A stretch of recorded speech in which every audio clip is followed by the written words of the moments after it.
So the first reading is Genesis chapter 14, verses 17 to 20. After Abram returned from defeating Chedorlaomer, and the kings allied with him, the king of Sodom came out to meet him in the valley of Shaveh, that is, the king's valley. Then Melchizedek, king of Salem, brought out bread and wine. He was the priest of God Most High, and he blessed Abram, saying, "Blessed be Abram by God Most High, creator of heaven and earth, and praise be to God Most High, who delivered your enemies into your hand." Then Abram gave him a tenth of everything. The next reading is Hebrews chapter 6, verses 19 to chapter 7, verses 19. We have this hope as an anchor for the soul, firm and secure. It enters the inner sanctuary behind the curtain, where our forerunner Jesus has entered on our behalf. He has become a high priest forever in the order of Melchizedek. This Melchizedek was king of Salem and priest of God Most High. He met Abraham returning from the defeat of kings and blessed him, and Abraham gave him a tenth of everything. First, the name Melchizedek means king of righteousness. Then also, king of Salem means king of peace. Without father or mother, without genealogy, without beginning of days or end of life, resembling the Son of God, he remains a priest forever. Just think how great he was. Even the patriarch Abraham gave him a tenth of the plunder. Now the law requires the descendants of Levi who became priests to collect a tenth from the people, that is, from their fellow Israelites, even though they are descended from Abraham. This man, however, did not trace his descent from Levi, yet he collected a tenth from Abraham and blessed him who had the promises. And without doubt, the lesser is blessed by the greater. In the one case, the tenth is collected by people who die, but in the other case, by him who is declared to be living. One might even say that Levi, who collects the tenth, paid the tenth through Abraham, because when Melchizedek met Abraham, Levi was still in the body of his ancestor. Jesus like Melchizedek. If perfection could have been attained through the Levitical priesthood, and indeed the law given to the people established that priesthood, why was there still need for another priest to come? One in the order of Melchizedek, not in the order of Aaron. For when the priesthood is changed, the law must be changed also. He of whom these things are said belonged to a different tribe, and no one from that tribe has ever served at the altar. For it is clear that our Lord descended from Judah, and in regard to that tribe, Moses said nothing about priests. And what we have said is even more clear if another priest like Melchizedek appears, one who has become a priest not on the basis of a regulation as to his ancestry, but on the basis of the power of an indestructible life. For it is declared, "You are a priest forever in the order of Melchizedek." The former regulation is set aside because it was weak and useless, for the law made nothing perfect, and a better hope is introduced by which we draw near to God. What I've aimed to do is take up one kind of moment between Abraham and Melchizedek and unpack that kind of action in that moment and apply that kind of thing to what we're being called to do as God's people. So Melchizedek is described in the book of Genesis 14, in Psalm 110, and in Hebrews 7. So if you have a good kind of structure and framework of biblical theology, it's amazing points where Melchizedek this name just appears, Genesis 14, 2 chapters after the great Genesis 12. Psalms, King David has this kind of correlation between the Messiah, the one to come, then Lord and King, description around there in the order of Melchizedek. And then in Hebrews, we've got this wonderful unpacking of what it means to be a priesthood. And Jesus is the great high priest who not only offers a sacrifice but is the sacrifice and goes ahead before us. So Melchizedek's one of those characters that I'd like to have a bit of a walk with when I'm up in heaven and just kind of suss him out and talk with him. A very interesting character as he's presented to us.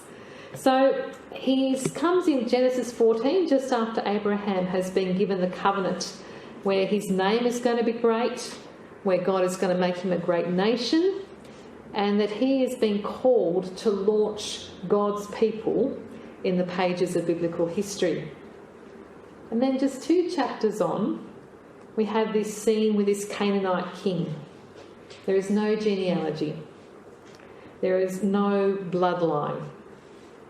It just seems like Melchizedek just kind of suddenly appears after this warring situation that Abraham found himself in and retrieving Lot and his family.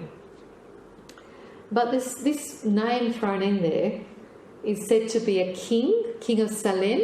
So just hear the word Salem and think about the word Jerusalem, and there's a bit of a connection there if you kind of want to dig a bit further and do a bit more work there. And he's also named as priest of the Most High God. Yet he's a foreigner. He's an alien. Priesthood hasn't ever really begun yet. The line of Levi, the line of Aaron hasn't actually really kind of started yet. And here he's called the priest of the Most High God, but he's a Canaanite.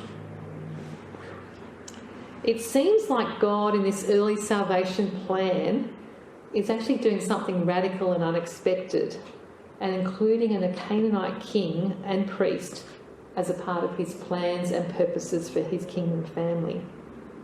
God has a tendency to do that, doesn't he? You kind of think you've got the plan, you've got it all kind of worked out, this is where we're going, and suddenly throws in something completely left field and brings in this guy called Melchizedek. When God's covenant with Abraham to make his name great and nation great, it's not only for the nation of Israel. When you unpack Genesis 12:1-3, you really have to understand that they are blessed in order to be a blessing. They are blessed in order to be a blessing.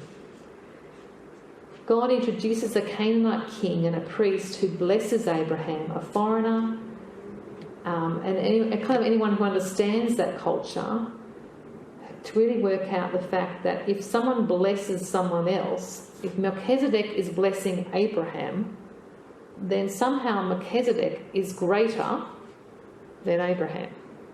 But wait a second, Abraham is the father of all nations. You think of every monotheistic faith there is in the world today. Abraham is it. He is the one that we elevate above all else. But Melchizedek is meant to be greater. A foreigner, a Canaanite king and priest is higher than Melchizedek and higher than Abraham. It would be like me saying to you, and I'm doing a little bit of geopolitical fun here with your heads, just imagine with me an Orthodox Jewish priest in the line of Aaron, very strict, very kind of regular, being blessed by a Palestinian king who's also a Baptist minister. Can you put that together in your head? Does that work? The moment, it's warring, it's faction, it's challenging. Well, actually, that's the whole context that Abraham and Melchizedek were in. He just came out of war and battles with 4 kings, and here he is being blessed by another Canaanite king. It just seems absurd. It seems incredulous that God puts these 2 chapters right after the great big covenant promise to make his name great and nation great. Melchizedek, he has no bloodline. He's a nobody. He has no family. He's the only person named in Genesis who doesn't have a genealogy. The only one. I remember a friend of mine went to share Christ. He was evangelising one of these New Age star kind of places, everyone who gets into all their star signs. And this person went up to him and said, what star sign are you? Oh, I don't know when I was born. What do you mean you don't know when you were born? He grew up in a family overseas where he didn't have birth certificate. He didn't have any of those things. And he challenged this person to say, you mean I don't have an identity, I don't have a sense of who I am because you don't know, I don't know when I'm born? You're telling me that you can't work me out because I don't know my birthday? It's interesting the value that people put on all of that stuff, isn't it? That who you are, your identity is determined. And yet here is God positioning Melchizedek, who has no genealogy, no line whatsoever, is elevated to be the great one, a great one, a king and a priest, kind of pointing towards the coming Messiah, who is both priest, king and prophet. In Psalm 110, King David writes a prayer about the promised Messiah, and is the pinnacle psalm describing this typology of the promised Messiah, the Lord and King and priest, in the order of Melchizedek. See, the way through the Old Testament, we get these characters who are postured and positioned as prophets, priests and kings, and it is kind of a type of the coming Messiah. But for Melchizedek, he has two of these positions, and he's kind of the first character introduced to us in Genesis that has two and postured in this way. And I want to unpack that interaction between Abraham and Melchizedek. Abram submits to being blessed by Melchizedek and allows that blessing to come upon him. Now, Abraham's just been told how great he is, and yet he willingly submits to this. He humbly submits. Abraham also responds to that blessing by tithing, by giving a tenth. It was an absolutely radical common thing back then that if you were a farmer, you left the parameters of your farming property to those in need, to those in poor, so they could pick up the food that they needed. Everyone had what they had and gave generously to others because they all knew that they were blessed in order to be a blessing for other people. See, when God comes to us and we have this relationship with God, a way we are so individualistic in Australia, we just kind of think it's about me and God, you know. Jesus is my friend. He is. He is his real friend. But he's also your king. He's also your Lord. He's also your priest. And he blesses you and blesses through you for the sake of other people.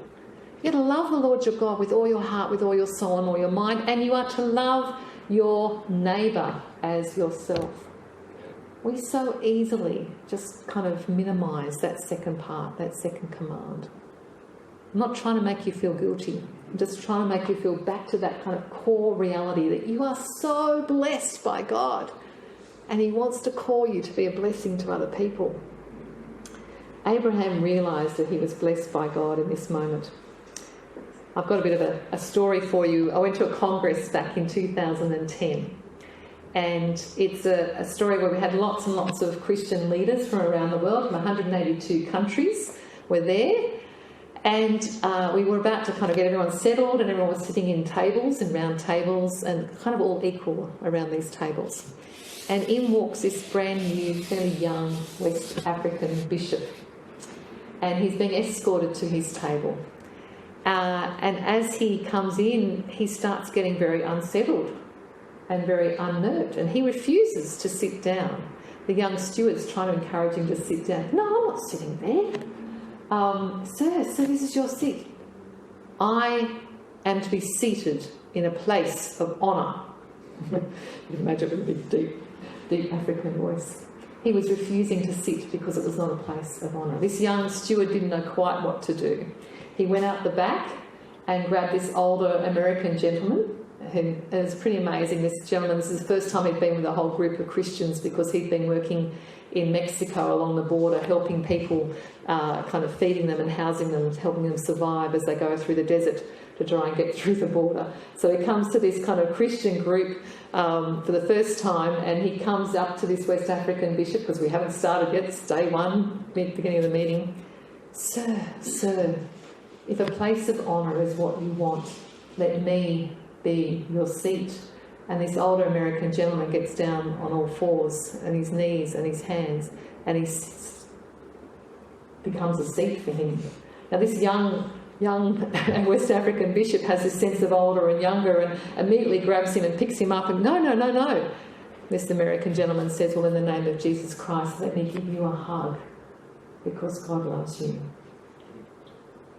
There was a posturing and a positioning here, one of humility and one of what I would kind of term arrogance.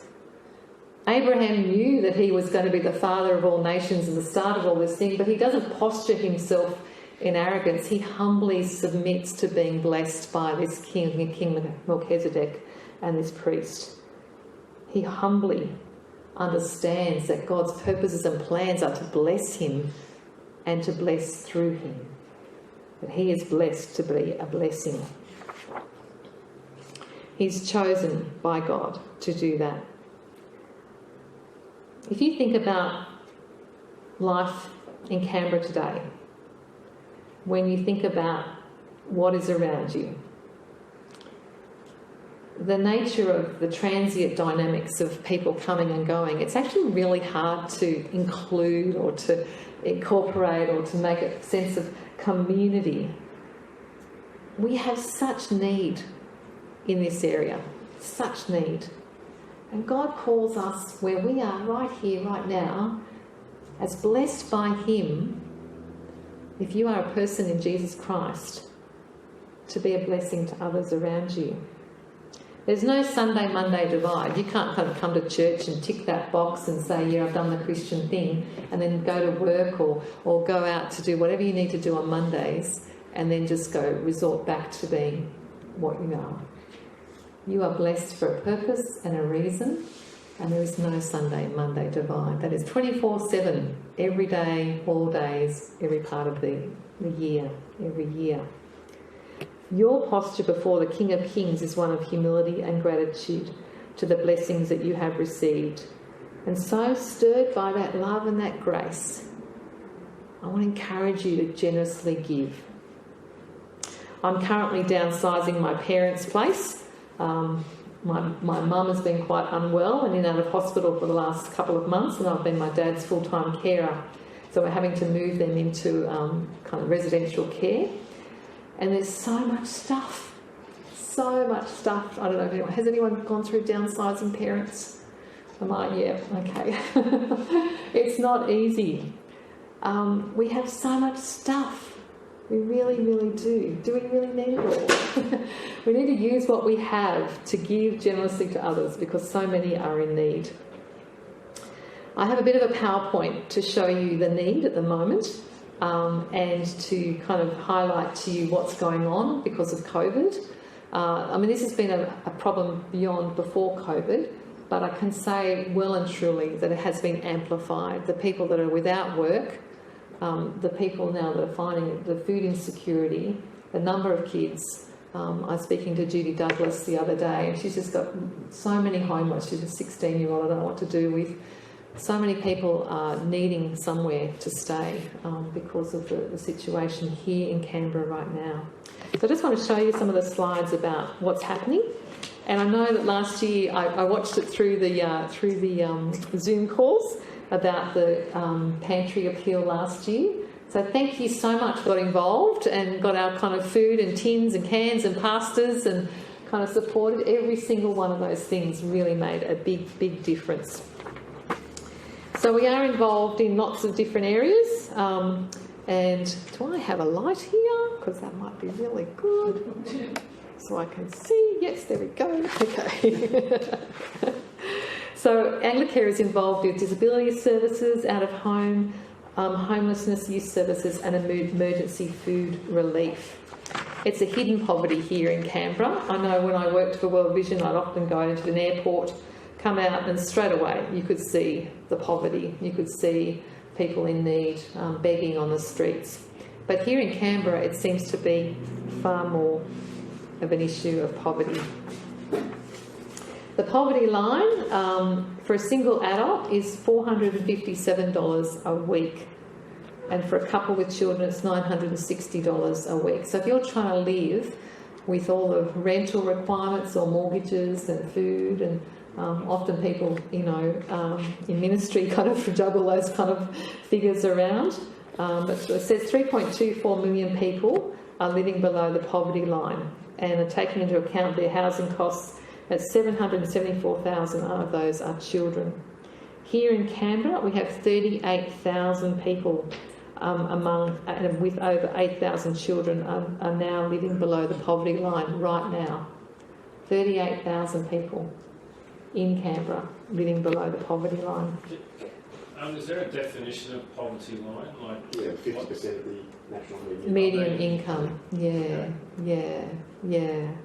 So it doesn't like say what that means. They can't kind of buy or anything. It's just a number. It is just a number. Yeah, unfortunately, sometimes these kind of things end up being just economics, but in reality, most people prioritise their accommodation, their bills, and then food is that leftover bit. And if they've got money to be able to get food, great. If they haven't, they go without. And so, food is a luxury, which really shouldn't be. Should be a norm for people. So, there are 4 dimensions to food insecurity: availability, access, use, and predictability and stability with that. Some people are saying the food we bought just didn't last and we didn't have money to buy any more. We couldn't afford to eat the variety of food that we should have. So a lot of tins and cans were being purchased, or we worried whether our food would run out before we got money to buy more. So Anglicare's Pantry Appeal is an annual appeal and it runs throughout the year. It's a particular need over winter especially. And we're kind of looking for donations of non-perishable food essentials, living items and funds. There's some commonly asked questions there, but I'm going to just quickly flick through that. It is effective and it does help people a great deal, every little item. Across Canberra last year, during COVID, we had 200,000 items collected, which is just astounding. Even though, everyone was isolated, we had 200,000. So thank you for everyone who contributed to that. It really made a huge difference for us. And I just wanted to show a little video to finish off, just to highlight to you how it all works and what people have done in the past, getting schools involved and churches involved.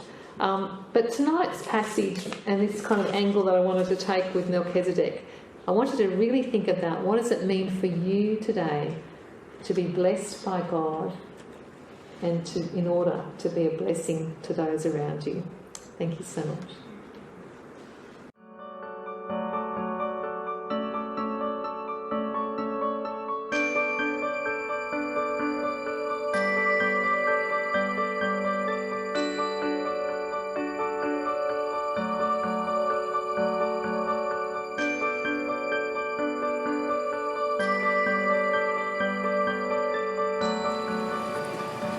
I first met John about 10 months ago when I started at St John's. The support that we get from the community is amazing. Lots of different church groups support us. John and his team are like these little pocket rockets of people that get out there and support us. So once a month, every month without fail, they're out in Plummer Court standing out in front of Woolworths, doing a relief, like asking for food for us. Every month we communicate with him and say, we need a little bit of this extra this month, a little bit of this extra this month. And then he comes here and he does it. When he comes to deliver the food to the centre, which is amazing, he's always so happy and so cheerful. My name's John Kent and I've been volunteering with this project for 10 years here at Plummer Court. It's jolly good fun and it serves a worthy purpose. I'm not involved directly with dealing with clients at St John's, but I talked to an Aboriginal lady here today, a Palm Island lady.